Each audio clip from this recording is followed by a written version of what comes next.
ಅಂತೂ ಇಂತೂ ಕಾಂಗ್ರೆಸ್ನಲ್ಲಿ ಖಾತೆ ಹಂಚಿಕೆ ಕಗ್ಗಂಟು ಬಗೆಹರಿದಿದೆ. ನೂತನ ಸಚಿವರಿಗೆ ಖಾತೆ ಹಂಚಿಕೆಯನ್ನ ಮಾಡಿದ್ದಾರೆ. ಇನ್ನು ಎಂಬಿ ಪಾಟೀಲ್ ಅವರಿಗೆ ಗೃಹ ಖಾತೆ, ಎಂಟಿಬಿ ನಾಗರಾಜ್ ಅವರಿಗೆ ವಸತಿ ಖಾತೆ, ಹಾಗೆ ಆರ್ಬಿ ತಿಮ್ಮಾಪುರ ಅವರಿಗೆ ವೈದ್ಯಕೀಯ ಶಿಕ್ಷಣ, ಸತೀಶ್ ಜಾರಕಿಹೊಳಿ ಅವರಿಗೆ ಅರಣ್ಯ ಇಲಾಖೆಯ ಖಾತೆ ಮತ್ತು ಸಿಎಸ್ ಶಿವಳ್ಳಿ ಅವರಿಗೆ ಪೌರಾಡಳಿತ ಖಾತೆಯನ್ನ ಕೊಟ್ಟು ರಹೀಂ ಖಾನ್ ಅವರಿಗೆ ಅಲ್ಪಸಂಖ್ಯಾತ ವ್ಯವಹಾರದ ಖಾತೆಯನ್ನ ಕೊಡಲಾಗಿದೆ.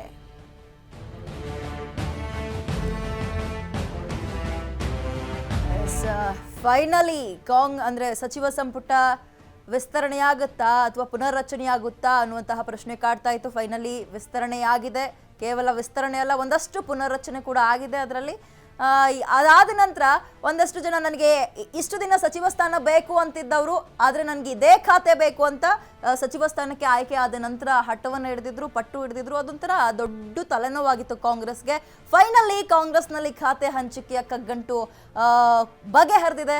ನೂತನ ಸಚಿವರಿಗೆ ಖಾತೆ ಹಂಚಿಕೆಯನ್ನು ಕೂಡ ಮಾಡಲಾಗಿದೆ. ಇನ್ನು ಯಾರ್ಯಾರು ಅಂದ್ರೆ ನೂತನ ಸಚಿವರಿಗೆ ಯಾವ್ಯಾವ ಖಾತೆಯನ್ನ ಕೊಡಲಾಗಿದೆ ಅಂತ ನೋಡೋದಾದ್ರೆ, ಎಂಬಿ ಪಾಟೀಲ್ ಅವರಿಗೆ ಗೃಹ ಖಾತೆಯನ್ನ ಕೊಡಲಾಗಿದೆ. ಬಹುಶಃ ಅವರು ಖುಷಿಯಾಗಿರ್ತಾರೆ ಗೃಹ ಖಾತೆಯಿಂದ.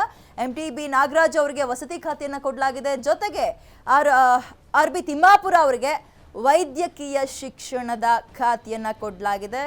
ಸತೀಶ್ ಜಾರಕಿಹೊಳಿ ಅವರಿಗೆ ಅರಣ್ಯ ಇಲಾಖೆಯ ಖಾತೆಯನ್ನ ಕೊಡಲಾಗಿದೆ. ಇನ್ನು ಸಿಎಸ್ ಶಿವಳ್ಳಿ ಅವರನ್ನ ನೋಡೋದಾದ್ರೆ ಅವರಿಗೆ ಪೌರಾಡಳಿತ ಖಾತೆಯನ್ನ ಕೊಡಲಾಗಿದೆ. ಅದರ ಜೊತೆಗೆ ರಹೀಂ ಖಾನ್ ಅವರಿಗೆ ಅಲ್ಪಸಂಖ್ಯಾತ ವ್ಯವಹಾರದ ಖಾತೆಯನ್ನ ಕೊಡಲಾಗಿದೆ. ಕೊನೆಗೂ ಕೂಡ ಸಚಿವ ಸಂಪುಟವನ್ನ ವಿಸ್ತರಣೆ ಮಾಡಿ ಒಂದಷ್ಟು ಪುನರ್ರಚನೆ ಮಾಡಿ ಹೊಸ ಸಚಿವರಿಗೆ ಅಥವಾ ನೂತನ ಸಚಿವರಿಗೆ ಖಾತೆಗಳನ್ನ ಕೂಡ ಫೈನಲಿ ಕೊಡಲಾಗಿದೆ.